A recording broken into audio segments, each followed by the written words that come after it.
Hi friends, ಎಲ್ಲರಿಗೂ ನಮಸ್ಕಾರ. ಬನ್ನಿ ಫ್ರೆಂಡ್ಸ್, ಶಾರದೆ ಸೀರಿಯಲ್ನ ಇವತ್ತಿನ ಸಂಚಿಕೆಯಲ್ಲಿ ಏನಾಗ್ತಿದೆ ಅಂತ ನೋಡ್ಕೊಬರೋಣ. ಅದಕ್ಕೂ ಮುಂಚೆ ಯಾರೆಲ್ಲ ನನ್ನ ವಿಡಿಯೋ ನೋಡ್ತಾ ಇದ್ದೀರಾ ಅವರೆಲ್ಲ ಪ್ಲೀಸ್ ಪುಟ್ಟದೊಂದು ಲೈಕ್ ಮಾಡಿ, ಹಾಗೆ ಫಾಲೋ ಮಾಡೋದನ್ನು ಮರಿಬೇಡಿ. ಬನ್ನಿ ಸ್ಟಾರ್ಟ್ ಮಾಡೋಣ. ಫ್ರೆಂಡ್ಸ್, ಮೊದಲಿಗೆ ಶಾರದೆ ಹೇಳ್ತಾ ಇರ್ತಾಳೆ, ನಾವಿಬ್ಬರು ಕಷ್ಟ ಸುಖ ಅನ್ನೋ ನೊಗನ ಒಟ್ಟಿಗೆ ಎದುರಿಸ್ತಾ ಇದ್ದೀವಿ ಅಂತ ಅನ್ಬೇಕಾದ್ರೆ, ಹಾಗಾದರೆ ನೀವು ನನ್ನನ್ನು ಮನಸಾರೆ ಇಷ್ಟಪಡ್ತಿದ್ದೀರಾ ಶಾರದವ್ರೆ ಅಂತ ಸಿದ್ದು ಕೇಳ್ತಾ ಇದ್ರೆ, ಈ ಕಡೆ ಸಿಕ್ಕಾಬಟ್ಟೆ ನಾಚ್ಕೊಂಡು ನಿಂತ್ಕೊಬಿಡ್ತಾಳೆ. ಹಾಗೆ ಮತ್ತೆ ಸಿದ್ದು ಕೇಳ್ತಾ ಇರ್ತಾನೆ, ನನ್ನನ್ನು ಎಷ್ಟು ಪ್ರೀತಿ ಮಾಡ್ತೀನಿ ಅಂತ ದಯವಿಟ್ಟು ಹೇಳಿ ಶಾರದವ್ರೆ ಅಂತ ಅಂದಾಗ, ಸುಮ್ಮನೆ ರೀ ಸರ್, ನೀವೊಂದು ಎಷ್ಟೊಂಥರ ಕೆಲಸ ಬಿದ್ದಿದೆ, ಮಾಡೋಣ ಬನ್ನಿ ಅಂತ ಪೂಜೆ ಕೆಲಸ ಮಾಡೋಕ್ಕೆ ಹೋಗ್ತಿರ್ಬೇಕಾದ್ರೆ ಸಿದ್ದು ಹೇಳ್ತಾ ಇರ್ತಾನೆ, ಎಷ್ಟೊಂದು ದಿನ ಆಯಿತು ರೆಸ್ಟೋರೆಂಟ್ಗೆ ಬಂದುಬಿಟ್ಟು ನಾವು ಭಕ್ತಿಯಿಂದ ಪೂಜೆ ಮಾಡಿಬಿಟ್ಟು ಆಮೇಲೆ ಕೆಲಸ ಮಾಡೋಣ, ಎಲ್ಲರೂ ಬನ್ನಿ ಅಂತ ಕರಿತಾ ಇರ್ತಾನೆ. ಹಾಗೆ ಶಾರದಾ ಭಕ್ತಿಯಿಂದ ಕಳಸ ಎಲ್ಲ ಇಟ್ಟು ಪೂಜೆ ಎಲ್ಲ ಮಾಡಿ ಮಂಗಳಾರತಿನ ಕೊಡ್ತಾ ಇರಬೇಕಾದ್ರೆ ಸಿದ್ದುಗೆ ಅವಳೆ ಮಂಗಳಾರತಿನ ಕೊಡ್ತಾ ಇರ್ತಾಳೆ. ಹಾಗೆ ಸಿದ್ದು ಹೇಳ್ತಾ ಇರ್ತಾನೆ, ಇದನ್ನೆಲ್ಲೋ ಪ್ರೀತಿ ಅಂತ ಅನ್ನೋದು ಶಾರದವ್ರೆ ಅಂತ ಅಂದಾಗ ಮತ್ತೆ ನಾಚ್ಕೊಂಡು ಹಾಗೆ ನಿಂತ್ಕೊಬಿಡ್ತಾಳೆ. ಮತ್ತೆ ಸಿದ್ದು ಹೇಳ್ತಾ ಇರ್ತಾನೆ, ನಿಮಗೆಲ್ಲ ಯಾವ ರೀತಿ ಕೃತಜ್ಞತೆ ಹೇಳಬೇಕು ನನಗಂತೂ ಗೊತ್ತಿಲ್ಲ. ನಾನು ಅವತ್ತೊಂದು ಮಾತು ಹೇಳಿದ್ದೆ, ರೆಸ್ಟೋರೆಂಟ್ಗೆ ನಾವು ಮಾತ್ರ ಓನರ್ ಅಲ್ಲ, ಇಲ್ಲಿರೋ ಪ್ರತಿಯೊಬ್ಬರು ಕೆಲಸಗಾರರು ಸಹ ಓನರ್ ಅಂತ ಹೇಳಿದ್ದೆ.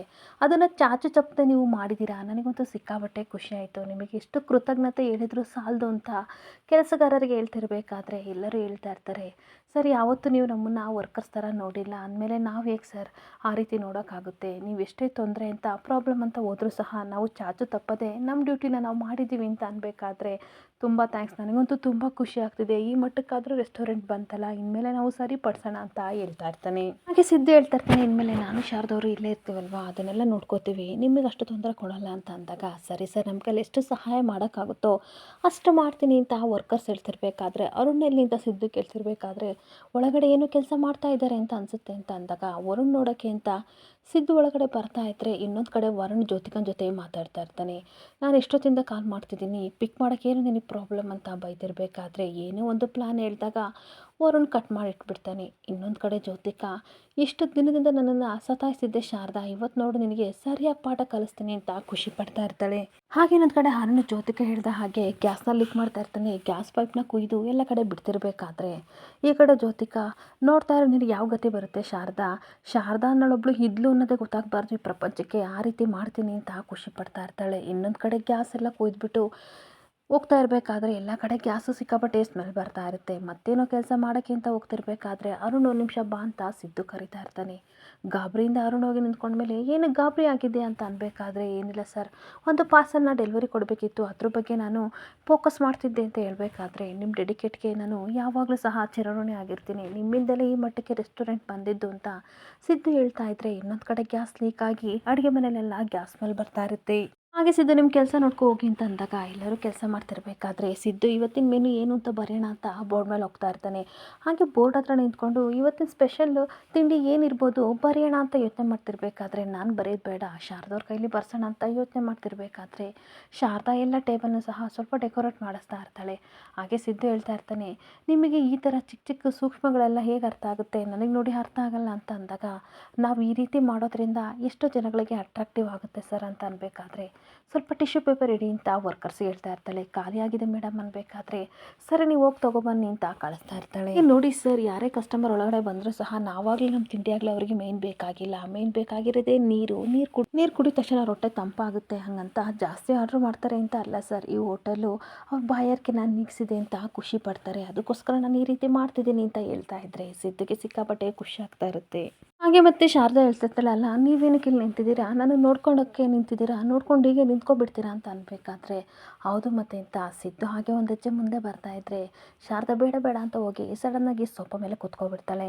ಹಾಗೆ ಹತ್ರ ಬರ್ತಿರ್ಬೇಕಾದ್ರೆ ಎಲ್ಲಿ ಮುತ್ತು ಕೊಡ್ತಾನೆ ಅಂತ ಅಂದ್ಬಿಟ್ಟು ಸರ್ ಎಲ್ಲರೂ ನೋಡ್ತಿರ್ತಾರೆ, ಏನು ಮಾಡ್ತಿದ್ದೀರಾ ಸರ್ ಅಂತ ಅನ್ಬೇಕಾದ್ರೆ, ನಾನೇಂದ್ರೆ ಮಾಡ್ತಾ ಇದ್ದೀನಿ ನೋಡಿ, ನಿಮ್ಮ ತಲೆಯಲ್ಲಿ ಈ ಥರ ಕಸ ಇತ್ತು ಅದನ್ನು ತೆಗಿತಾ ಇದೆ ಅಷ್ಟೇ ಅಂತ ಅಂದಾಗ ಅವಳಿಗೆ ಸಿಕ್ಕಾಪಟ್ಟೆ ನಗು ಬರ್ತಾ ಇರುತ್ತೆ. ಹಾಗೆ ಹೋಗ್ತಾ ಇರಬೇಕಾದ್ರೆ ಮತ್ತೆ ಸಡನ್ನಾಗಿ ಕೈ ಇಟ್ಕೊಂಡಾಗ ಸಿಕ್ಕಾಪಟ್ಟೆ ನಾಚ್ಕೋತಾ ಇರ್ತಾಳೆ. ಏನು ಶಾರದವ್ರೆ, ನಾನು ನಿಮ್ಮ ಹತ್ರ ಏನೋ ಕೇಳಬೇಕು ಅಂತ ಬಂದರೆ ಈ ರೀತಿ ಹೋಗ್ತಾ ಇದ್ದೀರಾ ಅಂತ ಅಂದಾಗ ಆಶ್ಚರ್ಯದಿಂದ ತನ್ನ ಗಂಡನ ಮುಖ ನಾನು ನೋಡ್ತಾ ಇರ್ತಾಳೆ. ಹಾಗೆ ಏನು ಸರ್ ಅಂತ ಅನ್ಬೇಕಾದ್ರೆ, ಯಾಕೆ ಕೃಷ್ಣ ಥರ ಗಾಬರಿ ಹಾಕಿದ್ದೀರಾ, ಅಂಥದ್ದೇನು ಕೇಳಲ್ಲ, ಮನೇಲಿ ಚಪಾತಿ ಮಾಡಬೇಕಾದ್ರೆ ಒಂದು ಎಂಥದೋ ಪಲ್ಯ ಮಾಡ್ತಿದ್ರಲ್ಲ ಅದನ್ನು ಮಾಡಿ ಅಂತ ಅಂದಾಗ ಸ್ವಲ್ಪ ಸ್ಮೈಲ್ ಮಾಡ್ತಾ ಇರ್ತಾಳೆ. ಆ ಸೊಪ್ಪಿನ ಪಲ್ಯ ಇವರಿಗೆಲ್ಲ ಇಷ್ಟ ಆಗುತ್ತಾ ಸರ್ ಅಂತ ಅಂದಾಗ, ಒಣಗನೆ ಸೊಪ್ಪಿನ ಪಲ್ಯ ಯಾರಿಗೆ ತಾನೇ ಇಷ್ಟ ಆಗಲ್ಲ, ನನಗಂತೂ ಸಿಕ್ಕಾಪಟ್ಟೆ ಇಷ್ಟ ಶಾರದವ್ರೆ, ಅದನ್ನೇ ಮಾಡಿ ಇವತ್ತು ಸ್ಪೆಷಲ್, ಅದೇ ನಿಮಗೆ ಡಿಶ್ಶು, ನಾವು ಬೋರ್ಡ್ ಮೇಲೆ ಅದನ್ನು ಬರೆಯೋಣ ಅಂತ ಅನ್ಬೇಕಾದ್ರೆ, ಸರಿ ಸರ್ ಅಂತ ಹೇಳ್ತಿರ್ಬೇಕಾದ್ರೆ, ಸರಿ ಕಸ್ಟಮರ್ ಬರ್ತಾರೆ ಬೇಗ ಪಲ್ಯನ ರೆಡಿ ಮಾಡಿ ಅಂತ ಹೇಳ್ತಿರ್ಬೇಕಾದ್ರೆ ಇವಳು ಅವಳು ಕಿಚನ್ ಕಡೆ ಹೋಗ್ತಾ ಇರ್ತಾಳೆ. ಹಾಗೆ ಕಿಚನ್ ಒಳಗಡೆ ಬಂದ ತಕ್ಷಣ ತರಕಾರಿ ಎಲ್ಲನೂ ಸೊಪ್ಪು ಎಲ್ಲ ನೋಡಿದಾಗ ಅರೆ ಸರ್ಗೂ ಇಷ್ಟ ಅಂತ ಅನಿಸುತ್ತೆ, ಅದಕ್ಕೆ ಈ ಥರ ಎಲ್ಲ ಹೆಚ್ಚಿಟ್ಟಿದ್ದಾರೆ, ಎಲ್ಲ ರೆಡಿ ಇದೆಯಲ್ಲ, ಇನ್ನೇನು ಒಗ್ಗರಣೆ ಹಾಕೋಣ ಅಂತ ಶಾರದಾ ಬಾಣಲೆ ತಗೊಂಡು ಒಗ್ಗರಣೆ ಹಾಕಕ್ಕೆ ಹೋಗ್ತಿರ್ಬೇಕಾದ್ರೆ ಗ್ಯಾಸ್ ಸಿಕ್ಕಾಪಟ್ಟೆ ಲೀಕ್ ಆಗ್ತಿರತ್ತೆ. ಅದನ್ನೇನು ನೋಡದೆ ತನ್ನ ಪಾಡಿ ತಾನು ಗ್ಯಾಸಿಗೆ ಕಚ್ಚಿದ ತಕ್ಷಣ ಡಮ್ ಅಂತ ಇಡೀ ಹೋಟೆಲ್ಲೇ ಸುಟ್ಟೋಗ್ಬಿಡುತ್ತೆ. ಅದನ್ನು ದೂರದಲ್ಲಿ ನಿಂತ್ಕೊಂಡು ಜ್ಯೋತಿಕಾ ಸಿಕ್ಕಾಪಟ್ಟೆ ಖುಷಿ ಪಡ್ತಾ ಇರ್ತಾಳೆ. ಅಂತೂ ಇಂತೂ ನನ್ನ ಶತ್ರು ನಾಶ ಆದ್ಲು, ಮುಗ್ದೋಯ್ತು, ಅವಳ ಕತೆ ಮುಗ್ದೋಯ್ತು, ಇಡೀ ಹೋಟೆಲ್ಲೇ ಭಸ್ಮ ಆಯಿತು ಅಂತ ಸಿಕ್ಕಾಪಟ್ಟೆ ನಗಾಡ್ತಾ ಇರ್ತಾಳೆ. ಹಾಗೆ ಖುಷಿಯಿಂದ ನಗಾಡ್ತಿರ್ಬೇಕಾದ್ರೆ ಶಾರದಾ ಬಂದು ಚಿಟಿಕೆ ಹೊಡೆದ ತಕ್ಷಣ ಅವಳಿಗಂತೂ ಸಿಕ್ಕಾಪಟ್ಟೆ ಶಾಕ್ ಆಗುತ್ತೆ. ಶಾರದಾನ ನೋಡಿ, ಏನು ಶಾರದಾ ನೀನು ಇಲ್ಲಿ ಹಾಗಂದರೆ ಬೆಂಕಿ ಅಲ್ಲಿ ಇಲ್ಲಿ ಅಂತ ಏನೋ ಅನ್ಬೇಕಾದ್ರೆ, ಏನು ಬೆಂಕಿನ, ನಮ್ಮ ಹೋಟೆಲಲ್ಲಿ ಬೆಂಕಿನ ಅನ್ಬೇಕಾದ್ರೆ ಅದು ಆಗಲ್ಲ, ನೀನು ಇಲ್ಲಿಗೆ ಹೇಗೆ ಬಂದೆ ಅಂತ ಕೇಳ್ತಿರ್ಬೇಕಾದ್ರೆ, ದುರಾದೃಷ್ಟ ನೋಡು, ನೀನು ಏನೇ ಅಂದ್ಕೊಂಡ್ರು ಸಹ ಅದು ನಿನ್ನ ಕನ್ಸಲ್ಲಿ ಮಾತ್ರ ನೆರವೇರುತ್ತೆ ಹೊರತು ರಿಯಾಲಿಟಿಲಿ ಯಾವುದು ಆಗಲ್ಲ ಅಂತ ಬೈತಿರ್ಬೇಕಾದ್ರೆ, ಏನು ನಿನ್ನ ಮಾತಿನ ಅರ್ಥ ಅಂತ ಜೋಕುಗಾಡ್ತಾ ಇರ್ತಾಳೆ. ಹಾಗೆ ಏನು ಶಾರದಾ ಈ ರೀತಿ ಮಾತಾಡ್ತಿದ್ದೀಯಾ, ನಾನೇನು ಮಾಡಿದೆ, ನನಗೇನು ಅರ್ಥ ಆಗ್ತಿಲ್ಲ ಅಂತ ಅಂದಾಗ, ಅಯ್ಯೋ ಪಾಪ ನಿನಗೇನು ಅರ್ಥ ಆಗಲ್ಲ, ತುಂಬ ಪಾಪದವಳು, ಅದಕ್ಕೆ ನಿನಗೆ ಅರ್ಥ ಆಗಬೇಕು ಅಂತ ಒಬ್ರನ್ನ ಕರ್ಕೊಬಂದಿದ್ದೀನಿ ಅಂತ ಅಂದಾಗ ಜ್ಯೋತಿಕನಿಗೆ ಸಿಕ್ಕಾಬಟ್ಟೆ ಶಾಕ್ ಆಗ್ತಾ ಇರುತ್ತೆ. ಹಾಗೆ ಅರುಣ್ನ ಕಾಲರ್ ಪಟ್ಟಿ ಹಿಡ್ಕೊಂಡು ಸಿದ್ದು ಕರ್ಕೊಬಂದ ತಕ್ಷಣ ಅರುಣ್ನ ನೋಡಿ ಇವಳಿಗಂತೂ ಸಿಕ್ಕಾಬಟ್ಟೆ ಶಾಕ್ ಆಗ್ತಾ ಇರುತ್ತೆ. ಹಾಗೆ ಇವ್ನು ಯಾರು ಅಂತ ಗೊತ್ತಾ ಅಥವಾ ಗೊತ್ತಿಲ್ಲದ ರೀತಿ ನಾಟಕ ಮಾಡ್ತೀಯಾ ಜೋ ಅಂತ ಅನ್ಬೇಕಾದ್ರೆ, ಏನು ಹೇಳ್ತಿದ್ಯಾ ಸಿದ್ದು, ನನಗೆ ಇವ್ನು ಯಾರು ಅಂತ ಗೊತ್ತಿಲ್ಲ, ಹಾಗೆ ನಿಮ್ಮ ಈ ಕಡೆ ರೋಡಲ್ಲಿ ಹೋಗ್ತಾ ಇದೆ, ನಿಮ್ಮ ರೆಸ್ಟೋರೆಂಟ್ ನೋಡಿ ಹಳೆದೆಲ್ಲ ನೆನಪಾಯಿತು, ಹಾಗೆ ಒಂದು ಕ್ಷಣ ನಿಂತಿದ್ದೆ ಅಷ್ಟೇ ಅಂತ ಅನ್ಬೇಕಾದ್ರೆ, ಸುಳ್ಳು ಹೇಳೋಕ್ಕೂ ಒಂದು ಲಿಮಿಟೇಷನ್ ಇರುತ್ತೆ, ಸುಮ್ಮನೆ ವಾದ ಮಾಡಬೇಡ ಅಂತ ಶಾರದಾ ಹೇಳ್ತಾ ಇರ್ತಾಳೆ. ಹಾಗೆ ನೀನು ಹೇಳೋ ಹಸಿ ಸುಳ್ಳನ್ನ ನಂಬಕ್ಕಿಲ್ಲ, ಯಾರು ರೆಡಿ ಆಗಿಲ್ಲ, ಸುಳ್ಳು ಹೇಳೋದನ್ನ ಕಡಿಮೆ ಮಾಡು, ನಿನ್ನ ವಿಷಯ ನಮಗೆಲ್ಲ ತುಂಬ ಚೆನ್ನಾಗಿ ಗೊತ್ತಾಗಿದೆ ಅಂತ ಅಂದಾಗ ಇವಳಿಗೆ ಮತ್ತಷ್ಟು ಶಾಕ್ ಆಗ್ತಾ ಇರುತ್ತೆ. ಹಾಗೆ ಶಾರದಾ ಅರುಣ್ ಯಾವ ರೀತಿ ಸಿಕ್ಬಿದ್ದ ನನ್ನ ಕೈಗೆ ಅಂತ ಹೇಳ್ತಾ ಇರ್ತಾಳೆ. ಒಂದು ಕಡೆ ಕಿಚನ್ಗೆ ಬಂದುಬಿಟ್ಟು ಎಲ್ಲ ತರಕಾರಿ ರೆಡಿ ಆಗಿರ್ತಾರೆ ನೋಡಿ, ಶಾರದಾ ಸೊಪ್ಪು ಪಲ್ಯ ಮಾಡೋಕ್ಕೆ ಅಂತ ಹೋಗ್ತಾ ಇರಬೇಕಾದ್ರೆ ಗ್ಯಾಸ್ ಕಚ್ಚಕ್ಕೆ ಹೋಗ್ತಿರ್ಬೇಕಾದ್ರೆ, ಇದೇನಿದೆ ಇಷ್ಟೊಂದು ಥರ ಸ್ಮೆಲ್ ಬರ್ತಿದೆಯಲ್ಲ, ಮುಂಚೆ ಏನಾದರೂ ಗ್ಯಾಸ್ ಆನ್ ಆಗಿಬಿಟ್ಟಿತ್ತ ಅಂತ ನೋಡಿದಾಗ ಗ್ಯಾಸ್ ಪೈಪು ಲೀಕ್ ಆಗ್ತಿರೋದನ್ನ ನೋಡಿ ಆಫ್ ಮಾಡಿಬಿಡ್ತಾಳೆ.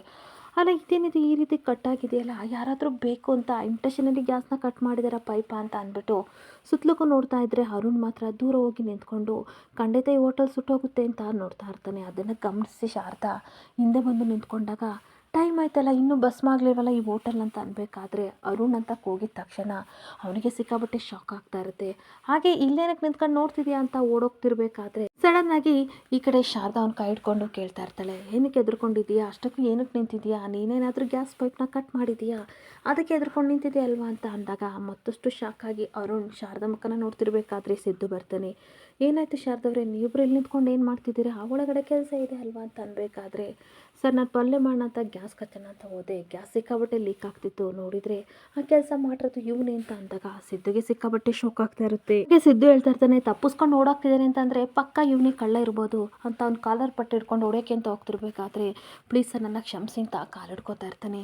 ಆದರೂ ಸಹ ಸಿದ್ದು ಹೊಡೆಯೋಕ್ಕೆ ಅಂತ ಹೋಗ್ತಿರ್ಬೇಕಾದ್ರೆ ಶಾರದಾ ಒಂದು ನಿಮಿಷ ಇರಿ ಸರ್ ಅಂತ ಅಂದ್ಬಿಟ್ಟು, ನೋಡು ಅರುಣ್, ನಿನ್ನನ್ನು ಯಾವತ್ತೂ ಕೆಲಸದವ್ರು ಅಂತ ನಾವಿಲ್ಲಿ ನೋಡಿಲ್ಲ, ಸ್ವಂತ ಅಣ್ಣನಿಗೆ ಯಾವ ರೀತಿ ರೆಸ್ಪೆಕ್ಟ್ ಕೊಡಬೇಕು ಆ ರೀತಿ ರೆಸ್ಪೆಕ್ಟ್ ನಾನು ನಿನಗೆ ಕೊಟ್ಟಿದ್ದೀನಿ, ಕಷ್ಟ ಅಂತ ಬಂದಾಗ ಕೆಲಸ ಕೊಟ್ಟಿದ್ದೀನಿ, ಅಂಥದ್ರಲ್ಲಿ ಇಂಥ ಕೆಲಸ ಮಾಡಿದೆಯಲ್ಲ, ನೀನಾಗೆ ನೀನು ಮಾಡೋಕ್ಕೆ ಸಾಧ್ಯ ಇಲ್ಲ, ಈ ಕೆಲಸ ಮಾಡೋಕ್ಕೆ ಹೇಳ್ದವ್ರು ಯಾರು, ಬಾಯ್ ಬಿಡು ಅಂತ ಕೇಳ್ತಾ ಇರ್ತಾಳೆ. ಹಾಗೆ ಅರುಣ್ ಸಿಕ್ಕಾಬಟ್ಟೆ ಕಣ್ಣೀರು ಹಾಕೊಂಡು, ನಿಮ್ಮಂಥವ್ರಿಗೆ ಅನ್ಯಾಯ ಮಾಡಿದೆ, ಆ ದೇವ್ರು ನನ್ನ ಯಾವತ್ತೂ ಕ್ಷಮಿಸಲ್ಲ ಅಂತ ತಲೆ ಕೆಚ್ಕೋತಿರ್ಬೇಕಾದ್ರೆ, ಮುಚ್ಚೋ ಬಾಯ್ನ, ಏನಾಯ್ತು ಅಂತ ಸರಿಯಾಗಿ ಹೇಳ್ತೀವಿ ಎರಡು ಬಿಡೋಣ ಅಂತ ಸಿದ್ದು ಆರ್ಗ್ಯೂ ಮಾಡ್ತಿರ್ಬೇಕಾದ್ರೆ, ಎಲ್ಲ ಸತ್ಯನೇ ಹೇಳ್ತೀನಿ, ಇದಕ್ಕೆಲ್ಲ ಕಾರಣ ಬೇರೆ ಯಾರೂ ಅಲ್ಲ ಜ್ಯೋತಿಕಾ ಮೇಡಮ್ ಅಂತ ಅಂದಾಗ ಇವರಿಬ್ರಿಗೂ ಸಿಕ್ಕಾಬಟ್ಟೆ ಶಾಕ್ ಆಗ್ತಿರುತ್ತೆ. ಏನು ಜ್ಯೋತಿಕನ ಈ ಕೆಲಸ ಮಾಡೋಕ್ಕೆ ಹೇಳಿದ್ದು ಅಂತ ಅನ್ಬೇಕಾದ್ರೆ, ಹೌದು ಸರ್, ಹೌದು ಮೇಡಮ್, ನಾನು ತುಂಬ ಬಡವ, ನಮ್ಮಪ್ಪನಿಗೆ ಹುಷಾರಿಲ್ಲ, ಆಪ್ರೇಷನ್ ಮಾಡಿಸ್ಬೇಕಿತ್ತು, ಆಪ್ರೇಷನ್ ಮಾಡಿಸ್ಬೇಕು ಅಂತಂದರೆ ಸಿಕ್ಕಾಪಟ್ಟೆ ದುಡ್ಡು ಬೇಕು, ಅದಕ್ಕೆ ಅವ್ರು ಬಂದು ನೀನು ಸಹಾಯ ಮಾಡ್ತೀನಿ, ಕೇಳಿದಷ್ಟು ದುಡ್ಡು ಕೊಡ್ತೀನಿ, ಶಾರದಾನ ಮುಗಿಸಿದ್ರೆ ನಿನಗೆ ಸಿಕ್ಕಾಪಟ್ಟೆ ದುಡ್ಡು ಕೊಡ್ತೀನಿ ಅಂತ ಹೇಳಿದ್ರು ಅಂತ ಅಂದಾಗ ಅವ್ನ ಮಾತನ್ನ ಕೇಳಿ ಇವರಿಬ್ಬರಿಗೂ ಸಿಕ್ಕಾಪಟ್ಟೆ ಶಾಕ್ ಆಗ್ತಾ ಇರುತ್ತೆ. ದಯವಿಟ್ಟು ನನ್ನ ಕ್ಷಮಿಸ್ಬಿಡಿ ಮೇಡಮ್, ಮಣ್ತಿನ ಕೆಲಸ ಮಾಡಿದೆ ಅಂತ ಅಂದಾಗ ಸಿದ್ದು ಸಿಕ್ಕಾಪಟ್ಟೆ ಕೋಪ ಮಾಡಿಕೊಂಡು, ನಾಚಿಕೆ ಆಗಲ್ವಾ ಈ ಮಾತು ಹೇಳೋಕ್ಕೆ, ನಿಮ್ಮ ತಂದೆ ಪ್ರಾಣ ಉಳ್ಸೋಕೆ ಹೋಗಿ ಇನ್ನೊಬ್ಬರು ಜೀವನ ತೆಗಿಯಕ್ಕೆ ಬಂದಿದೆಯಲ್ಲ, ನಿಮ್ಮಂಥವ್ರು ನಮ್ಮ ಜೊತೆ ಕೆಲಸ ಮಾಡ್ತಿದ್ದಾರೆ ಅಂತ ಹೇಳೋಕ್ಕೆ ನನಗೆ ಸಿಕ್ಕಾಪಟ್ಟೆ ನಾಚಿಕೆ ಆಗುತ್ತೆ ಅಂತ ಕೂಗಾಡ್ತಾ ಇರ್ತಾನೆ. ಹಾಗೆ ಇನ್ಮೇಲೆ ಸುಮ್ಮನೆ ಇರಬಾರ್ದು ಸರ್, ಜ್ಯೋತಿಕನ ಮುಂದೆ ಇವನ್ನ ನಿಲ್ಲಿಸಿ ಎಲ್ಲದಕ್ಕೂ ಇವತ್ತು ಇತ್ಯರ್ಥ ಮಾಡೋಣ ಅಂತ ಅಂದಾಗ, ಸರಿ ಶಾರದಾ ಅವರೇ ಅಂತ ಅಂದ್ಬಿಟ್ಟು ಅವ್ನು ಕಾಲರ್ ಪಟ್ಟಿ ಇಟ್ಕೊಂಡು ಎಳ್ಕೊಂಡು ಜ್ಯೋತಿಕನ ಹತ್ರ ಕರ್ಕೊಬರ್ತಾ ಇದ್ರೆ, ನಡೆದಿದ್ದ ಘಟನೆಲ್ಲ ಶಾರದಾ ಹೇಳಿದ ತಕ್ಷಣ ಇವಳಿಗೆ ಸಿಕ್ಕಾಪಟ್ಟೆ ಶಾಕ್ ಆಗ್ತಾ ಇರುತ್ತೆ. ಇಷ್ಟೆಲ್ಲ ಆದರೂ ಸಹ ನಿನ್ನ ಬುದ್ಧಿಗೆ ಇನ್ನೂ ಒಳ್ಳೇದು ಮಾಡ್ಬೇಕನ್ನೋದೇ ಬಂದಿಲ್ವಾ, ಈ ಜನ್ಮದಲ್ಲಿ ನಿನ್ನ ಬದಲಾಗಲ್ವಾ ಅಂತ ಜ್ಯೋತಿಕನಿಗೆ ಹೋಗಿತ್ತಾ ಇರ್ತಾಳೆ. ಅವತ್ತು ಬಂದು ಫುಡ್ ಟ್ರಕ್ನ ಸುಟ್ಟಾಕ್ದೆ, ಆದರೂ ಸಹ ನಿನ್ನನ್ನು ಕ್ಷಮಿಸ್ತೆ, ಯಾಕೆ ಗೊತ್ತಾ, ನನ್ನ ಮನಸ್ಸಲ್ಲಿ ನಿನಗೆ ತಂಗಿ ಸ್ಥಾನ ಕೊಟ್ಟಿದ್ದೀನಿ, ಅದಕ್ಕೆ ಕ್ಷಮಿಸ್ತೆ ಅಂತ ಅಂದಾಗ, ಐ ಡೋಂಟ್ ಕೇರ್ ಅನ್ನೋ ರೀತಿ ಜ್ಯೋತಿಕಾ ಅವಳು ನಾನು ನೋಡ್ತಾ ಇರ್ತಾಳೆ.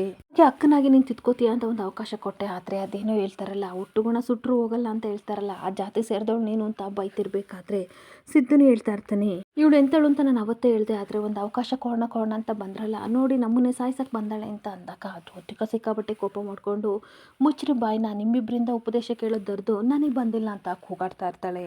ಹಾಗೆ listen mister Siddu missus Siddu, ಯಾವನೋ ಬೀದಿಲಿ ಹೋಗೋನು ನನ್ನ ಮೇಲೆ ಆರೋಪ ಮಾಡಿದರೆ ಇದನ್ನೆಲ್ಲ ನೀವು ನಂಬಿಡ್ತೀರಾ ಅಂತ ಜೋರಾಗಿ ಕೂಗಾಡ್ತಾ ಇರ್ತಾಳೆ. ಹಾಗೆ ಅವಳು ಕೂಗಾಡೋದನ್ನ ನೋಡಿ ಇವರಿಬ್ಬರು ಸಿಕ್ಕಾಪಟ್ಟೆ ಕೋಪದಿಂದ ನಿಂತ್ಕೊಬಿಡ್ತಾರೆ. ಇಲ್ಲಿಗೆ ಸಂಜೆಗೆ ಎಂಟಾಗ್ತಿದೆ. Thank you for the watching friends.